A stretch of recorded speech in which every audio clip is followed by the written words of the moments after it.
edition is all about global matters, and we'll be delving into all to do with diplomacy, foreign policy, and international relations in just but a few. Welcome once again to the show. My name is Jesse Rogers.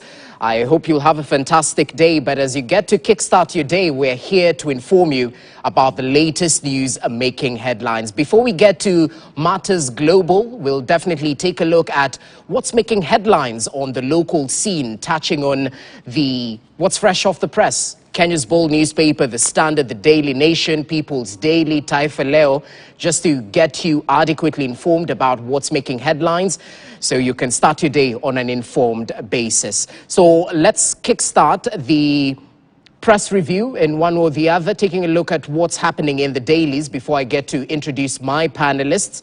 We'll begin with Kenya's bold newspaper, The Standard.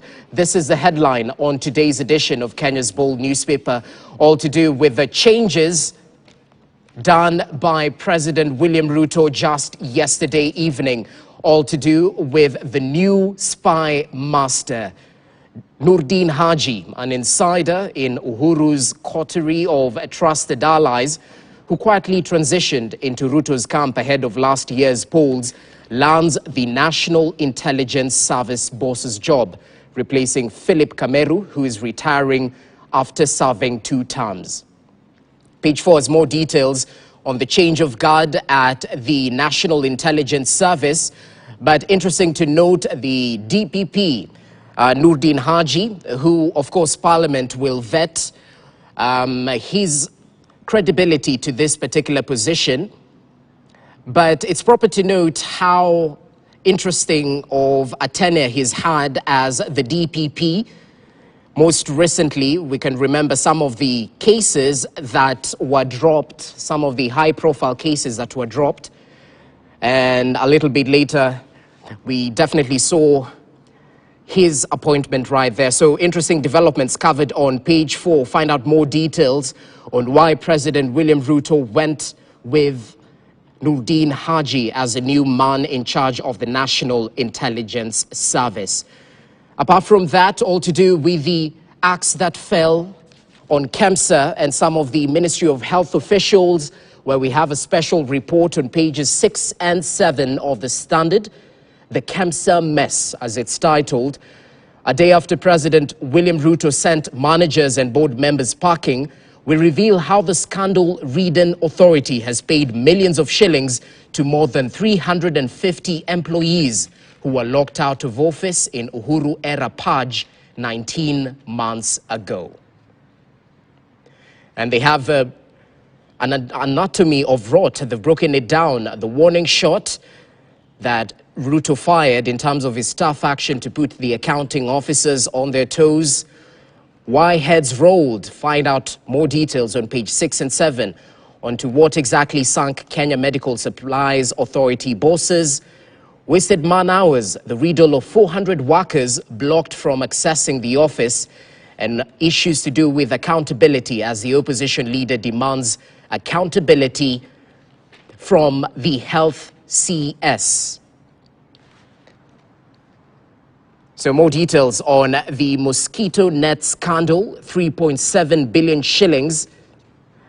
That's the amount around that particular tender, which saw Public Health PS Dr. Josephine Mboro sent packing. I think it's barely 3 months since she was able to join office. So all to do with the axe that has fallen, not just talking tough from the president, but equally acting tough.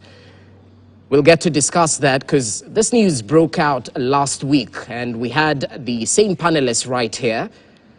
It would be proper to get their view on the action that has been taken so far. But away from that, we had from Azimio leader Raila Odinga just yesterday talking tough on the Finance Bill 2023. And it's all to do with the new battlefront on the taxes in the country. Page 5 has more details on that particular note. Find out what the Azimio leader had to say, even as he's quoted saying, this proposal does not spur economic growth or generate wealth so that every family in this country can have opportunities. Instead, it traces and kills those opportunities. That's according to Raila Odinga, who says the bill fails to qualify as just tax system and will worsen the economic disparities. Of course, he's speaking right after President William Ruto in that joint interview with various media houses supported the Finance Bill 2023 or various issues encompassed in the bill, touching on the housing fund, saying it will definitely bring benefits in the long run in terms of sorting out the housing crisis in the country. So more details on page 5, that new battlefront by the two leaders. Page 4, Ruto shakes up PSs, names replacement for Dr. Mboro. Many are arguing that perhaps there's a cabinet reshuffle looming. Maybe it's too early to tell, but that's one of the shakeups, the early shakeups we've seen in Ruto's administration. Definitely switching a couple of PSs, find out who and where they headed to in terms of the State Department. Page 4 has more details on that particular note. Gravedigger's horror account of Shakahola death fields. Pages 8 and 9 have more details on the exhumation process, where members earn 1,000 shillings per day to retrieve bodies from shallow cult graves.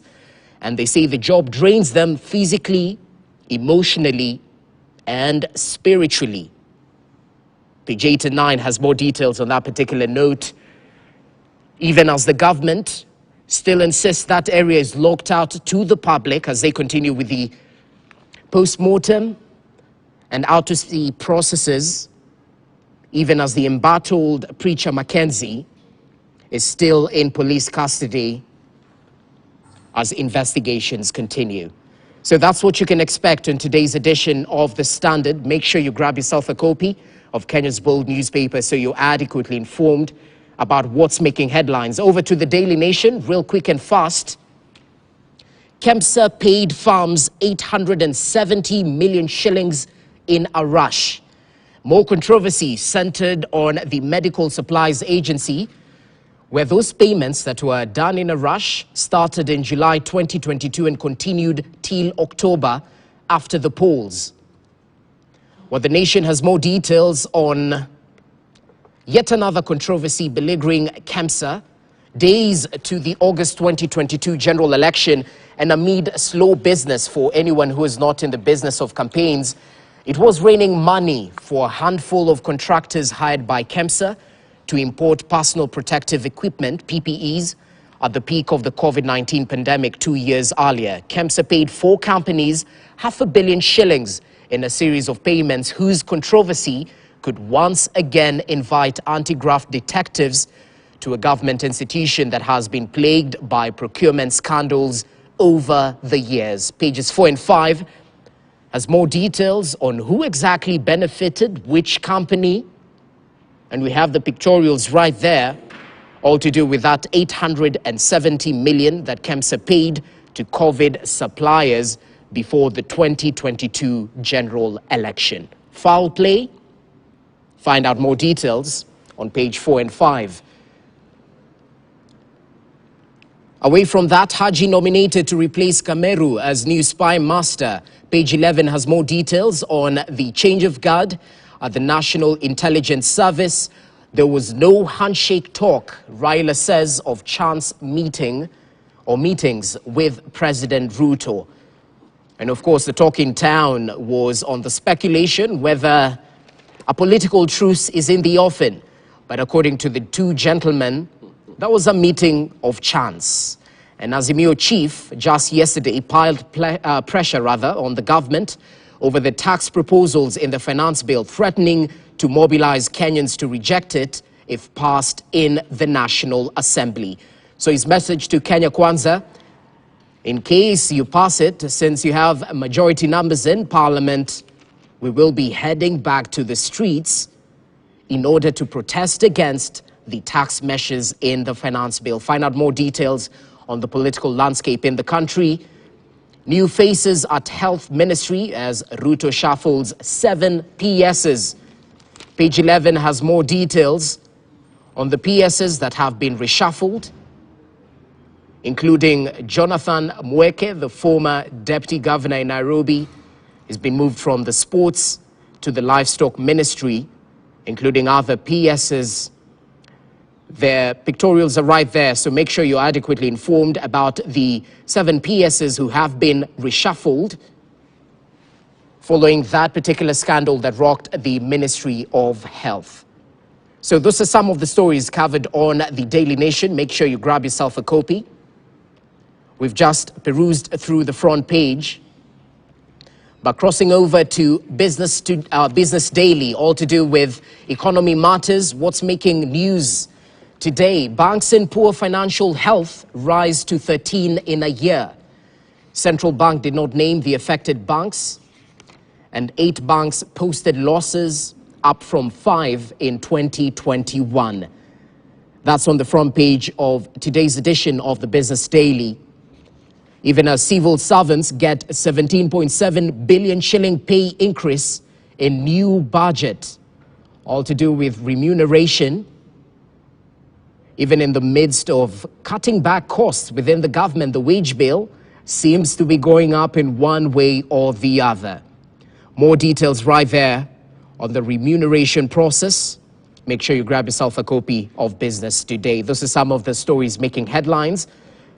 Let's shift focus to Taifa Leo. Swahili enthusiasts, we got you. Handisheki na Ruto sahau. That's according to Raila Odinga, ambapo kiongozi wa Azimio la Umoja One Kenya amepuuzilia mbali uvumi kwamba amepanga kufanya handisheki na Rais William Ruto, akisema kukutana kwake mara 3 na kiongozi wa taifa ndani ya wiki moja kulikuwa sadfa tu. Ukurasa wa pili una maelezeo zaidi on the political landscape in the country. Find out what the Azimio leader had to say. Yesu wa Tongaren ashinda majaribu. He's a free man after the courts released him yesterday. Find out more details about what transpired on page 5 of Taifa Leo. Sonko amwaga manoti mtandaoni, ajigamba pesa si shida na kuanika mamilioni ya pesa. Definitely from the social media circles, making its way to Taifa Leo page 3, find out the uproar that the former Nairobi governor has caused as he displays his wealth on social media. DPP Haji, mkurugenzi mpya NIS. Ukurasa wa pili una maelezeo zaidi. Rais sasa aangusha shoka, all to do with the changes that have been made at KEMSA and the reshuffling of 7 PSs. More details on today's edition of Taifa Leo. Real quick and fast, let's take a look at what has been covered on the front page of the East African, the weekly edition. They're going big with the developments happening in Congo. Enter SADC, exit EAC. That's the big question they're posing, where President Tshisekedi has sought military intervention of the Southern Africa bloc, indicating that the East African force has failed to rout M23 rebels and will have to go. Pages 4 and 5 have more details on the push and pull around who exactly will be bringing intervention in the DR Congo. Will they be looking to the EAC or the South African bloc? More details on pages 4 and 5 of this weekly edition of the East African. Beijing African lenders to give $1.8 billion to EACOP. More details on page 10. Too many cooks spoil the Sudan broth. It's a conversation we'll be having with my panelists a little bit later on, all to do with the rush to pacify Khartoum. Pages 8 and 9 has more details, or have more details on the peace talks that are happening in Jeddah, despite the exchange of fire still happening in Khartoum and some parts of Sudan. More details on that. But that is the weekly edition of the East African. Make sure you grab yourself a copy so you're adequately informed about regional matters. Over to the Star, real quick and fast. Prominent politician behind KEMSA tender. where the tender was for supply of treated mosquito nets to prevent malaria among millions of poor, where a plot was hatched to grab the deal a few months after the Kenya Kwanza took power. The Star seems to be looking at the possibility and the likelihood of a top prominent politician being involved in the KEMSA tender.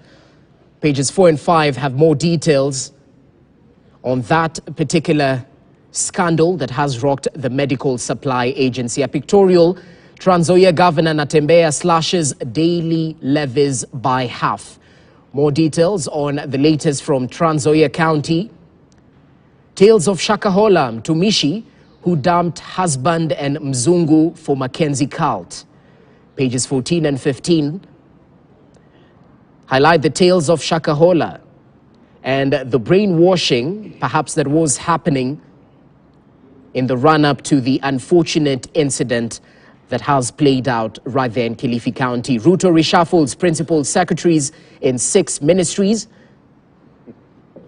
Is it 6 or 7? I think the previous paper, The Nation, showed 7 reshuffled, or 7 PSs rather, including that health minister, the health PS, who was fired and replaced thereafter. So changes, all to do with the reshuffling that has been done by the president. Page 2 has more details on that. Lastly, the People's Daily, 17 billion promise for civil servants. It's all to do with a pay pledge that has been put in the budget, where Treasury has asked members of parliament to approve extra money to pay higher salaries for public sector workers. And if approved, the money will be given to SRC, which will then spend it on collective bargaining agreements. Okay, so wage bill seems to be going higher. Page 4 has more details on the spending plan. 2.2 billion, that's the amount SRC spent on higher pay and parks in 6 months to December 2022. 70 billion money to be used on interventions like paying NHIF arrears. And June 13th, that's next month, that's when we expect the Treasury CS Njogona Ndongo to present budget estimates to the National Assembly.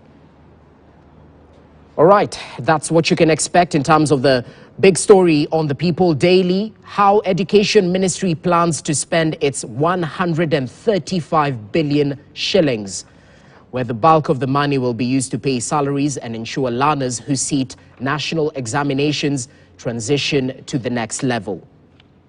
More details on page 2.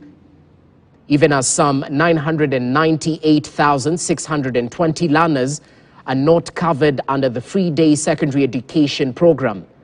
That's according to Belio Kipsang, who has been quoted right there. More details, as I mentioned, on page 2 of the People Daily.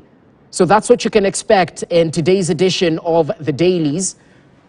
Make sure you grab yourself a copy, but do stay with us right here as we get to interrogate some of these top stories.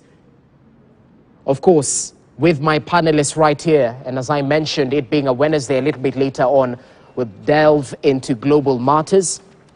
But allow me to introduce them. Joined by 2 gentlemen already. Asanteni sana for your time. It's always a pleasure having you with us. Familiar faces, Ahmed Hashi, governance expert. It's a pleasure to have you with us. How are you doing, sir? I'm doing good. Yeah, I can see that. This morning I had my cup of coffee. Yeah. You know, I'm just beside myself over a visit by the Vice President of Colombia, who's come to Kenya to visit us. This is a revolutionary leader, one first African Latino leader to come here in a very long time, and she's won an election for someone in Colombia. She's back to her ancestral home, and these are the kinds of things that just makes me so ticklish, because it tells people that there's an African diaspora. People forget that there's another 100 million Africans out there in the world. Yeah. So we want to tell her estamos felices de verte. We are, kindly translate. We are happy to welcome you to Kenya. Okay. In Spanish, and bienvenido. Hola. Welcome. I see you're bilingual. Anyway, proper note. Yes. Professor, asante sana for your time. Professor Noah Midamba is equally joining us, foreign policy expert, needs no introduction. How have you been doing? Very good, Jesse. Yeah. Jesse, today I want to begin with good news. Several things that trend that are happening.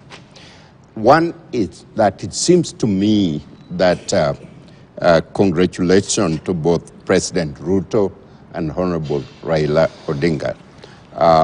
Indication is that they're closing rank to steer the country forward and to begin to communicate. I am very pleased with the team that is talking. I think that Simeo has selected my friend Otiende Molo, who I'm very proud of, and very rational man in the way they are conducting themselves. So country first, is the message. We're putting the country first and our foot forward. Given the growth projection for African economic, we have to watch Tanzania very closely. They're closing the rank in terms of what Kenya's done. The secondly, Jesse, is the potential opening of Kenya-Somali border is something that has been long.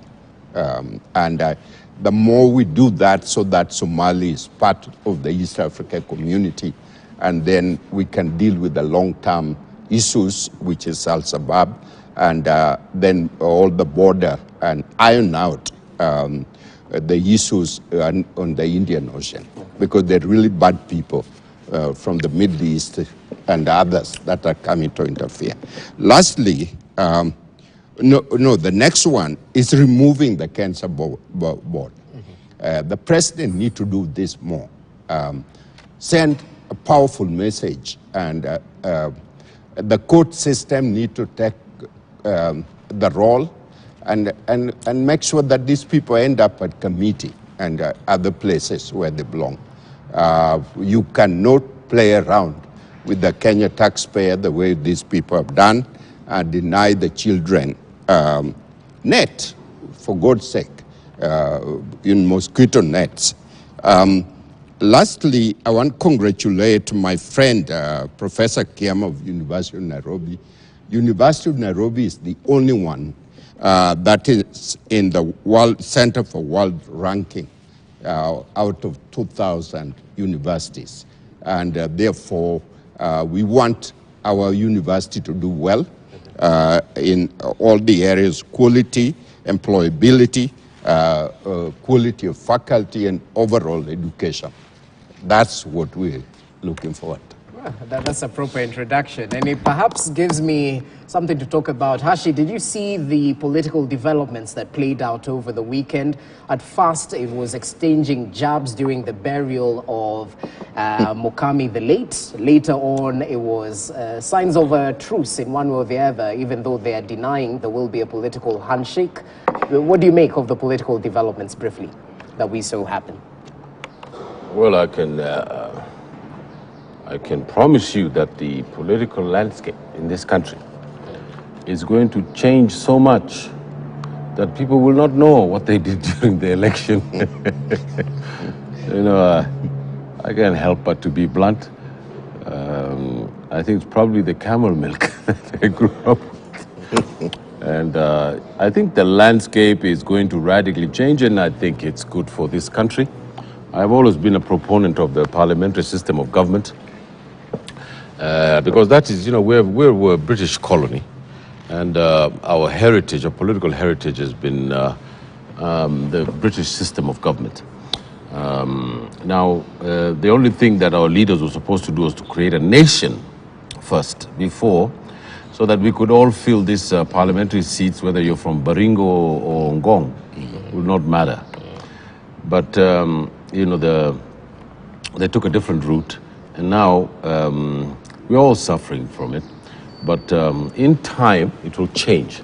But you can see this government, which just appoints people with last names like Nyambura. Another one is Kipsang. Fat chance for Hashi ever being there. But we've seen Haji, you know, get... you know, there's a form of tokenism in this country, you know. And you know, if the tokenism is based on your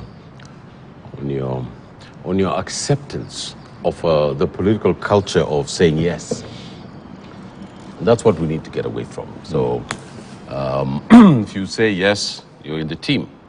And if you say no, you're not in the team. So I'd rather not be in the team and keep saying no from the outside, because I believe that the most important thing we need in this country is something called political courage. You know, Rogers, as I was coming here in the morning, you could see kids going to Kongoni Primary School there. Old ladies bringing eggs from central Kenya, and people walking on the streets at 5 o'clock in the morning. Kenyans hustling, really doing their best. I've never seen a people who work so hard than Kenyans. They wake up very early and they go to bed very late and try to make ends meet. President said that we're based on our peers, that we are the least taxed. We are the highest taxed in East Africa. Now, if you look at the infrastructure in Morocco and in South Africa, you could see why in Morocco it's 22%. And I also think that because the capital gains tax and the corporate taxes that are coming here are not that taxed, are not taxed at all. Probably not taxed at all, because the rich always get away with not paying taxes. It's the poor, the working poor, the lower middle class, and the middle class who are carrying the burden of taxation in this country. So we have a president who likes to speak his mind, and I think we should be very happy about that. Okay.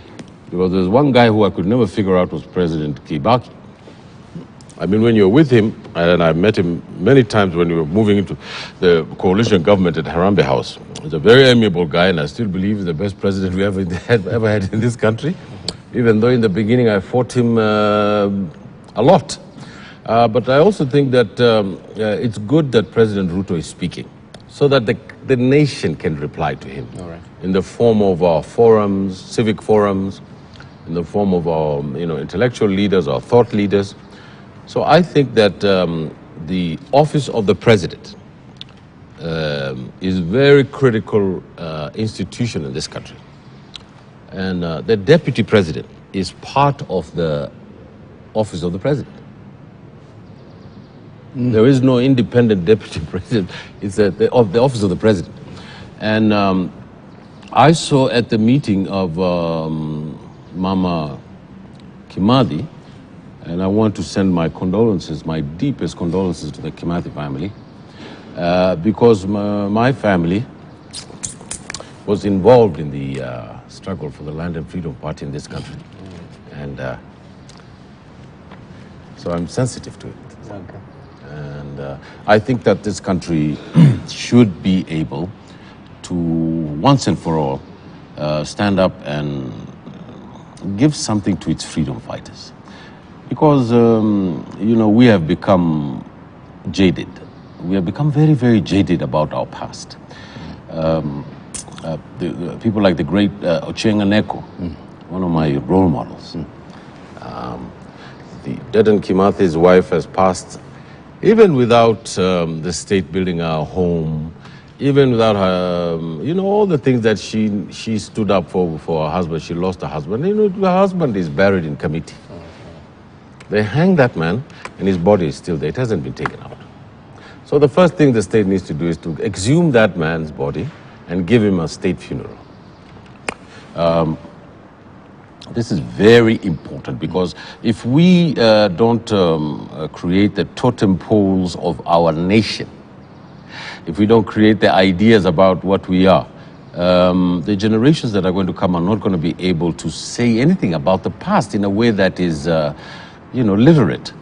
Thirdly, Mohammed Hassan Jebeli, my uncle, who was in the Central Committee of the Mau Mau. My family was in that struggle. He was sentenced to jail, to hang, because we were supplying arms from Egypt. He was going to buy arms from Egypt, and they caught his cars with guns here, sending it to the Mau Mau. Okay. So my granddad, Ali Hashi, Allah Rahama, who put up bail for him, couldn't sleep in his house for nearly a month because the colonial police officers were looking for him. We've got to honor these people. We've got to honor Kungu Karumba. We've got to honor Bildad Kagia. We've got to honor the Central Committee of the most important political party in this country. All right. Rogers, you're a bit younger than us, so we're living in the age of TikTok.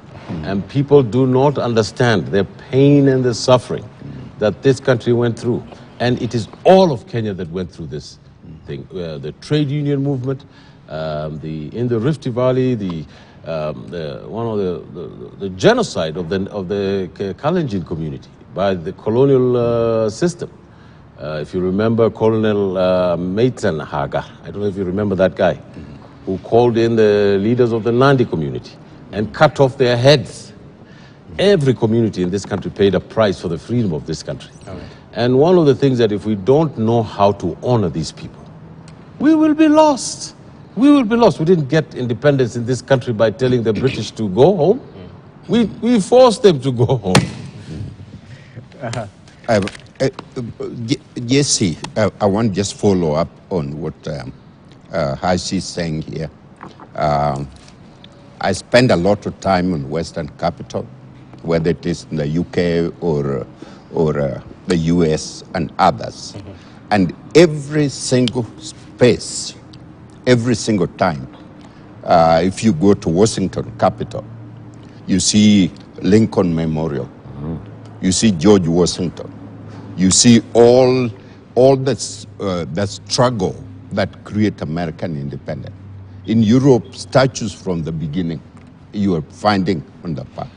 And it is high time, Jesse, that we take the memorial of President Kenyatta to a place where children, kids who are going to school can have access to the information, not hide it somewhere where only the family can see and others. Because the President Kenyatta belonged to us. It does not only belong to the family. Secondly, when you see the statues of that Moi put in over there by himself, there's a rungu. But the rungu does not tell the story of the man. We need memorabilia, we need the books, we need information who he was. And that is where the children need to go in and learn, and all the tourists coming. I think Uhuru Gardens is doing something. They're doing something, but just yesterday they started. But it's too late, we need to do it. Okay. Yeah, that's what I'm saying. That's what Hasis, all these independent leaders, Kungu Karumba to Chengu Neko to everybody, there is a story about them, and that story is Kenyan story, and the kids need to know. Kids need to know. They need to go there as a group, in order to understand and have been explained. Otherwise, our route is cut. Okay. I also want to tell the Deputy President that he's the Deputy President of the Republic of Kenya. He's not the Deputy President of Nyeri. Yeah, thank you. He's a national leader. As young people are looking at him when he's speaking. You cannot say such things as the Deputy President of this country. It's just not right. What things specifically? During the burial? Yeah, during the burial for a DP to speak about ethnic groups and how they should be employed or how they should not be employed and where they are. This is completely unbecoming. That office has got the crown of this republic. I mean, you're going to go into the campaign. You can go and talk to your people in Mukuru wa Nyagadanga and tell them this is what I want you to do and how I want you to do it. I mean, they're a politician, that's fine. It's a campaign. You know, we have these low standards in this country. But once you assume office, and there are 11-year-old children who have been given an assignment to see the funeral of Mama Kimathi is passing away. You know, what about these little Maasai Somali children asking their mother, what's the Kikuyu issue? Rogers. Rogers. I mean, this is not about bashing the DP. It's just about saying that, you know, give us a break. And don't say these things on TV. You know, look, there's 50 million people who are, the majority of them under 25 years old in this country, who don't know much about these ethnic barracks that the politicians like him have built over the years. So we've got to think when we're there in the national image to say that I'm speaking to this whole country. And now with the technological innovation, it's the whole world is watching it. So I put it to you that the president has to take his deputy somewhere and tell him, you know, iko siasa na iko siasa mbaya. You know, speak your politics, but we don't want to hear about this ukabila na puzi kabisa. You have to talk about it. Okay, gentlemen. Prof. But, you know, JC, I usually don't like to dwell in this kind of talk. But what has he saying must never be taken lightly. Every word the president utters, not only Kenyans are watching, the rest of the world are watching. Every word the deputy utters is watched by everybody around the world. Our friends and our foe and everybody is watching. They represent us. We elected them, Kenyan, to represent and speak on our behalf. Yes. And therefore, the issue of unity in the country is central for every president and every leader. And we need to elevate our talk in public that will motivate and highlight the young people in order to be part and parcel of the government and the development strategies that we are taking. That is the only basis on which we can talk as Kenya. All right. Okay, makes sense, gentlemen. And perhaps I'd like your brief analysis on a couple of stories that are making headlines, because we've definitely talked about the political developments in one way or the other. It's a good sign that these two leaders seem to be coming together, at least as per thought. But all to do with KEMSA, and as I mentioned, it's on the front page of the Daily Nation. More details on page 4 and 5. Find out how drug agency bosses and PSs got into Ruto's bad books. There's definitely an explanation on how Dr. Mboro, the former PS, who was just dropped by President William Ruto after a short stint, was in one way or the other implicated in that particular tender scandal and was directly involved. Equally, the Star, today's edition, has a breakdown of the history of theft of global funds cash by officials. Back then, since 2003, Global Fund delayed sending $37 million following claims of corruption at the National AIDS Control Council. 2008, Fund rejected Kenya's application for $300 million, citing corruption, poor absorption of funds, and the sale of inappropriate malaria drugs. 2009, the Fund's review panel recommended rejection of $270 million funding request by Kenya. 2010, Fund announced it was investigating Kenya for stealing money meant to buy ARVs, malaria and TB drugs. 2018, yet another scandal. Fund's investigation found about 63,000 was stolen through cash advances. And in 2022, about 40 million shillings stolen at National AIDS and STI Control Program. Fund insists stolen cash must be returned. Hashi, we spoke about this last week, and we heard from Prof that, firing is not enough. We need to see the full arm of the law take its course and prosecution where need be. So what do you make of the action taken by the president? I remember you talking tough as well last week, Wednesday, on this particular matter. I hear that through the grapevine, you've heard this song. I heard it through the grapevine.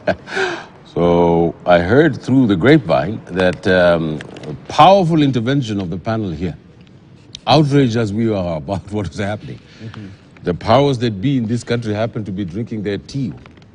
And they were going around the remote control and they happened to land on KTM. And unfortunately for the people at KEMSA, they should get the Minister of Health should resign. If the person has any dignity left in that office, if I was the Cabinet Secretary for Health, I would walk away and go home. And I would ask the president... So the buck stops all the way? No, at least you have to give your resignation to the president. Whether he accepts it or denies it is his responsibility. But at the very least, that's what, this is part of the cornerstone of what's called responsibility in government. We in Kenya don't, if you resign, you're an idiot. I remember when the new government came, I had a political appointment somewhere. So I went to the cabinet secretary and I said, oh, there's a new government, I resign, so you can get your own guy in here. He was shocked. So he called all the other people and said, what's wrong with this fellow? Why is he resigning? I didn't ask him for his resignation. So I said, this is the kind of culture we need to have. You belong to a political party, you lose an election, all of you walk away from government. You give the new person in charge a chance to put his people in. That is how this system should work. What is happening at KEMSA didn't happen just today. It has been happening every time you open the newspaper, there is a front page issue about KEMSA. They wanted to steal the mosquito nets. They wanted to steal the face masks during COVID. Do you remember the amount of money that was paid out? Huh? Do you remember that? In any other decent country in this world, the government would fall. In any other decent, I'm not kidding. This is why Kenyans are hungry. This is why Kenyans are destitute. This is why Kenyans are angry. Because their tax burden is massive. And this tax burden goes to people eating. There's 319 staff who were sent home, receiving money. There was all this corruption. It is the sign of the zenith in which we have reached. Also, I urge this government that at least the cabinet secretary should tender her resignation and say, look, this is not. But I also want to say to Mr. Ruto, the president, how delighted the whole country is, and in this panel, that he has acted with such swiftness on this issue. It's a fresh of breath. We're not just here to criticize.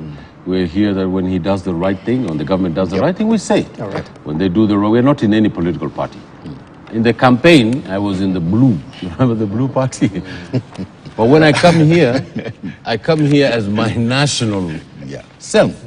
I don't come here to represent a political party. We come here to give analysis about the political economy of your country in a most ethical way so that we can help the country. But that doesn't mean I don't like the color blue. So doesn't mean that. But when I come here, it's about telling the country in the humble way that we possibly can that this is where we're going and this is where we should not be going.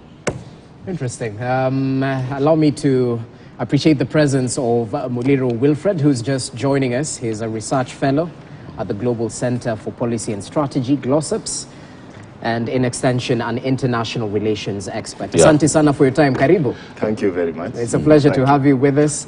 And we were just reflecting on what's making the front page of the Standard and the Daily Nation, the KEMSA mess, and how the government right now has a big job of cleaning up the perennial rot in the ministry and other related agencies in the Ministry of Health.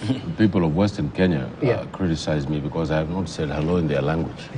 I said it in all the other languages, but I haven't seen it. So can I? Sure, I need Oriena wa. Busher. Kama huyo. Kama lai. Okay, back to national languages, guys. So I'm okay now. You don't want to cut out a part of the country. Is it because you saw? Yeah, they told me, oh, we have said you speak all the languages, but you never spoke ours. Okay. So I've done it. Now I'm okay. You're safe now. Muliro, your take on this briefly. Thank you very much, Hashi and Prof. Jesse, my apologies again. Winding routes and all this. No problem. Yes.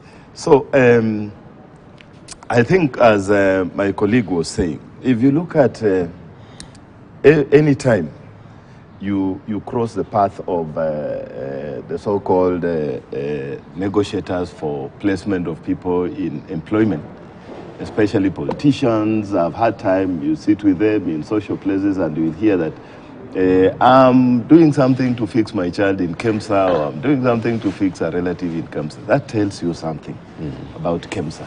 There are two things. Maybe one, there are loopholes that people know can be exploited. You know, even by, somebody said, by virtue of its position even, where it's placed, you know, away from, hidden somewhere, discreet. And then number two, a lot of money goes through that organization. And this one now vanishes into one point, that levels of putting your hand in the till are very high within KEMSA.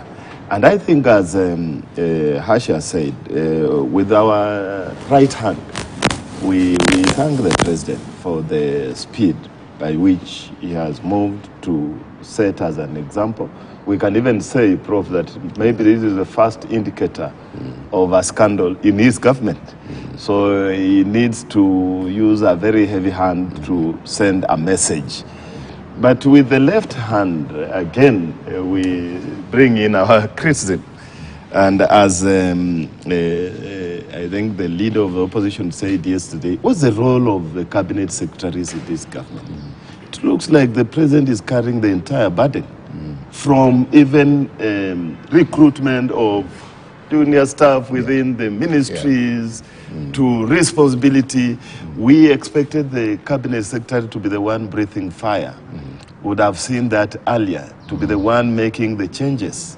Remember, going down to that level of the principal secretary, as they say, these are people recruited through the public service. You know, they are not like ambassadors directly appointed by the president.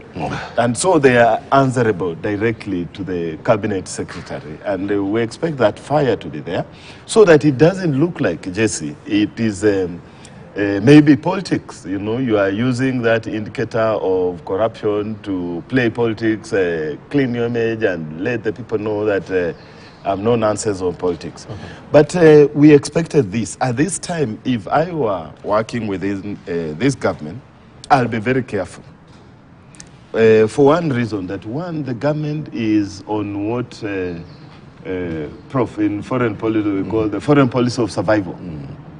That every decision you may even put at the back burner your national interest, but you're just looking at whatever decision you're making is to solve internal pressures. We have economic challenges, there's pressure politically, so it's foreign policy of survival. So any money or any indication that you are threatening a shilling from the external world or spoiling our name in the external world, I think you will face the axe, a heavy axe on your neck.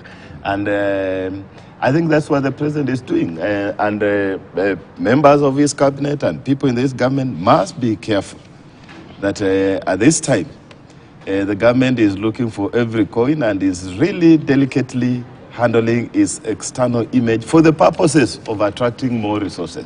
So Global Fund is a massive body, you know, and when they start raising issues at the earliest opportunity, that message moves very fast in the international financial systems, Jesse.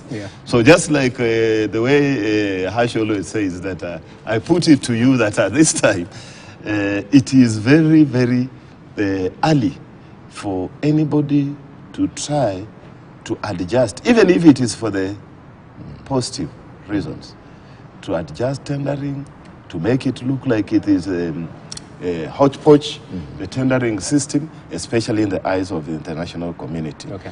Yes. But will it really send a shiver down this accounting officer's spine? Because I just broke down a pictorial on, is it the Star, that, you know, Global Fund has raised the flag time and time again, I think since 2002, on a couple of issues touching on supplies. So is this move by the president enough, or at the end of the day we need to see not just heads rolling, but prosecution when it is applicable? Jesse, from the very beginning of this Republican, beginning with the founding president to now, none of the leaders, none of the presidents have been able to deal with this issue. Okay. And it's accumulated and it's become a culture. There are a lot of very bright folks in it. I've been vice chancellor for 10 years in this country. I taught some of the brightest kids you can talk about. As he was talking about young kids that are going to school early in the morning. Kenyans work 24 hours, they basically, to take care of their children.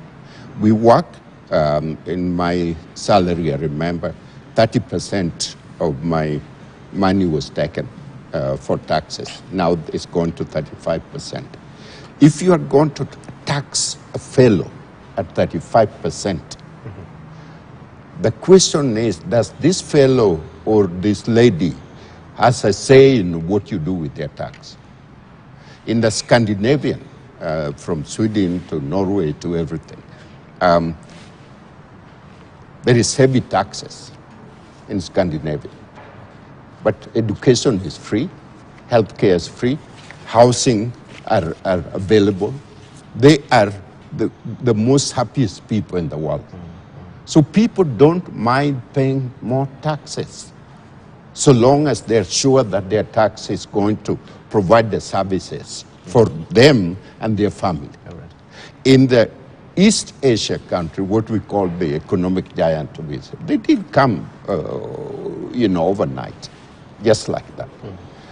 Japan, if something happened in your department, both Japan and South Korea, you resign. Some of those people killed themselves. Because you were not only assembling the country, you were assembling the family. That's how it is in Japan. In China, what they do, they hang you. In Singapore, Lee Kuan Yew did the same thing. And those countries have zero tolerance.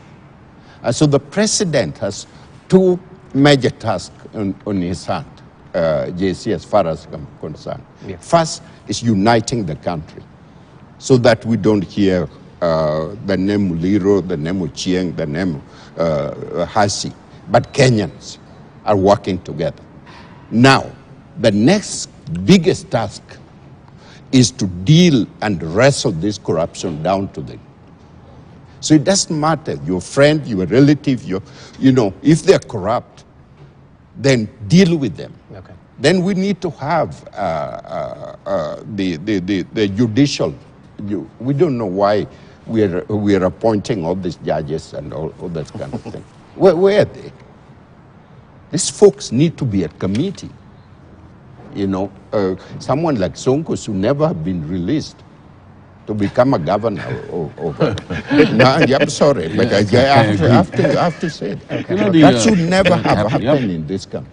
And so the point is, let's take this as an enemy. Public enemy number one is corruption in Kenya. Otherwise, the rest of the world will look at us favorably. Otherwise, we will make leaps and bounds in terms of our development. We are the largest economy in East Africa.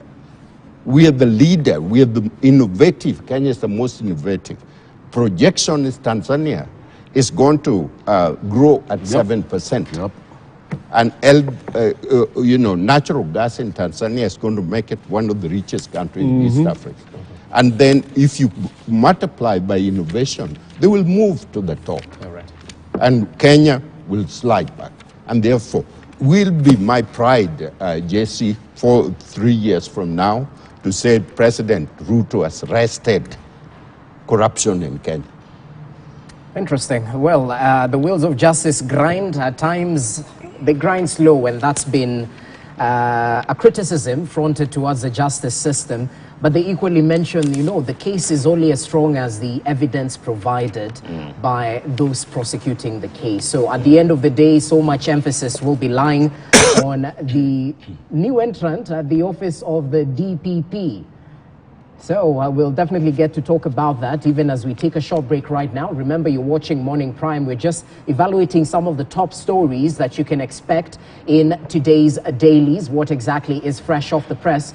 But it being a Wednesday, remember, we'll focus on global matters in just but a few. And a lot is happening in terms of global matters. Speaking of, King Charles III is set for Kenyan visit. Interesting times ahead. And this is actually before he goes to France, before he goes to other countries. So why Kenya? That's one of the questions we'll be posing to our panelists right here. Is he trying to send a strong message to the Commonwealth countries? We'll get to talk about that, including Kenya's foreign policy. Because yet again, the PS for Foreign Affairs has had to come to the defense of the Kenyan government following a tweet by the Cabinet Secretary for Industrialization and Trade, Moses Kuria, on the talks happening touching on Sudan. He had a controversial tweet of which the PS had to clear the air and say this is not the stand of the Kenyan government. So we'll talk about that, including the Colombia vice president who is in the country, matters to do with Kenya's foreign policy. But apart from that, we'll equally talk about the Kenya-Somalia border reopening. This is actually after 12 years of closure. Does it have good tidings for the country, for the region? We'll get to discuss that with my panelists, including the South Africa-USA spat, all to do with some claims done by the US ambassador to South Africa that the country, South Africa, is providing arms to Russia.